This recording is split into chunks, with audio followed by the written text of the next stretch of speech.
Halo teman-teman, aku di sini mau share tentang experience-ku menggunakan remote development. Ya, jadi sekarang itu aku udah mulai full development-nya itu pasti di cloud. Di situ karena lebih cepet ya. Kalau karena ya gimana ya, maksudnya di cloud pasti lebih cepet download, cepet yang lain-lain gitu ya. Jadi di sini aku langsung remote ya kan ke SSH ke sini. Nah, kalian bisa install nih. Misalnya kalian bikin di sini remote aja. Nanti bakalan dikasih tahu. Nah, ini remote container, remote SSH. Nah, kalian lihat ini remote development. Di sini ada banyak yang di apa namanya? Ada banyak lah. Nanti kalian lihat remote Kubernetes pun ada. Jadi kalian bisa juga development remote container. Kalian bisa open kontainer di apa development di dalam kontainer jadi bersih gitu ya. Nah, jadi kalau misalnya kayak gitu aku coba share di sini remote development VS Code ya. Di sini kalian bisa ikutin ini. Jadi langsung kalian bisa SSH nih tuh ya kan. Nah, aku bisa buka terminal ya kan. Nah, di sini aku udah terinstall macam-macam. Misalnya Docker juga udah ada gitu ya.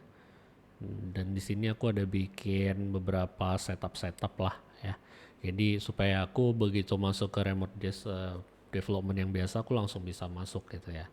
Nah, jadi misalnya aku bisa juga nih remote development dengan menggunakan projector ya kan. Nah, jadi maksudnya gimana tuh? Nah, projector itu dia itu sebenarnya JetBrains product ya. Nah, kalau misalnya kalian lihat di sini, aku tinggal buka nih. Tuh. Tuh. Nah, dia nanti bakalan buka tuh remote idea yang ada di sana nih. Tuh, kebuka kan? Nah, jadi dengan sangat mudah kita bisa memanfaatkan fitur-fitur yang ada di sini gitu loh. Jadi nggak perlu install macam-macam gitu ya. Apalagi kalau misalnya temen-temen tahu lah ya, misalnya kayak Maven gitu ya, dia banyak download dependensi, terus yang ini lagi ya repot lah. Jadi dengan kayak gini walaupun teman-teman di browser di mana kalian bisa tetap coding gitu. Nah, selang lain adalah proyektor ini dari si itu juga sih, JetBrains juga ya kan. Jadi ada remote ini kalian bisa connect juga dari desktop kalian, dia nanti connect ke tempat yang sama ya kan. Nah, ini sama banget sih sebenarnya semuanya. Ini kalian bisa tinggal jalanin ini sama, tapi dia jalannya di sana. Nah, kan ini ada terminal juga ya kan. Kalian bisa doing the same thing nih. Dah. Ini tuh udah jalan nih ya kan. Ini ada terminalnya gitu ya. Ini bisa dibuka nih. Ini aku lagi coba-coba QuizDB sih ya kan. Jadi aku pengen lihat gimana caranya dia bekerja sih ya, karena aku lagi ngotak-ngatik code-nya juga nih. Menarik soalnya karena hmm, mereka pakai Java tapi nggak mau bikin banyak-banyak objek, soalnya ini agak bagus sih kan. Bentar ya. Where's the contribution? Nah, ini dia nggak mau pakai new up object karena supaya GC-nya nggak jalan. Ya, jadi ini menarik. Aku lagi ngoprek-ngoprek sama debug-debug sama belajar-belajar source code-nya sih. Anyway, that's fun. Jadi kira-kira itu yang bisa aku share mengenai remote development. Dan kalau misalnya teman-teman udah selesai ya kalian tinggal AWS clean aja kan jadinya. Jadi nggak ngabisin cost juga, nggak ngabisin dolarnya teman-teman juga gitu ya. Ya kan?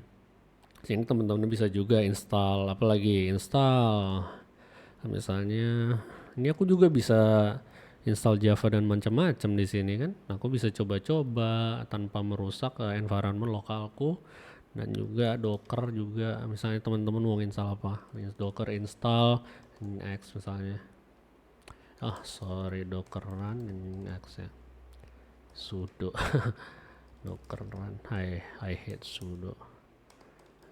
But that's secure. Jadi dia lebih cepat lah pasti di sini kan karena ngebuilding apa segala macam. Dan kalau misalnya kemarin aku pakai apa ya? Oke. Sini bisa connect juga nih kalau misalnya kita pakai Remote Explorer. SSH targetnya remote Ini remote kontainernya belum, udah diinstal. Biasanya dia ada remote container. Oh ini ada install Docker, berarti belum install ya. Oh udah, ini Docker desktop. Tapi kalau aku mau coba remote-nya, udah ada remote-ku. Remote container, coba aku searching Docker, kayaknya beda deh ya. Nah, beda rupanya. Ini bisa kalian install ya kan.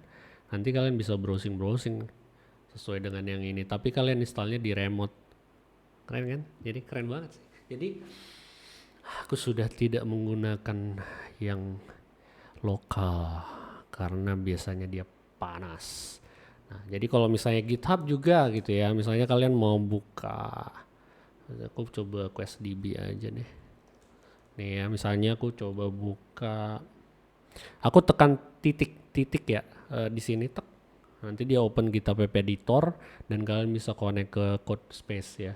Dan juga VS Code juga udah ada itunya kan, VS Code ada devnya. Ini kalian bisa langsung connect ke code space-nya sih. Jadi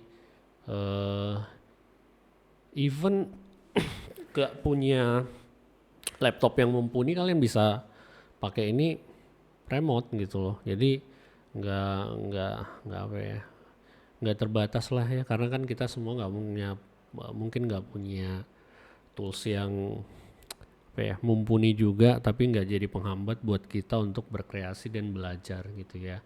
Jadi ini kalian bisa manfaatkan, sekedar sharing dari aku gitu. Jadi kalian bisa nanti oprek-oprek di sini dan kalian bisa cek, oh gitu rupanya kerjanya gitu kan. Ini Docker, tapi kayaknya gara-gara nggak bisa karena aku nggak bisa akses karena dia harus pakai sudo. Jadi harus aku tambahkan sebagai sudo dulu deh. Anyway, I think that's all for now. Mudah-mudahan teman-teman bisa lihat kelebihan dari remote development ini, dan kita nanti akan bahas yang lain lagi. Thank you, see you.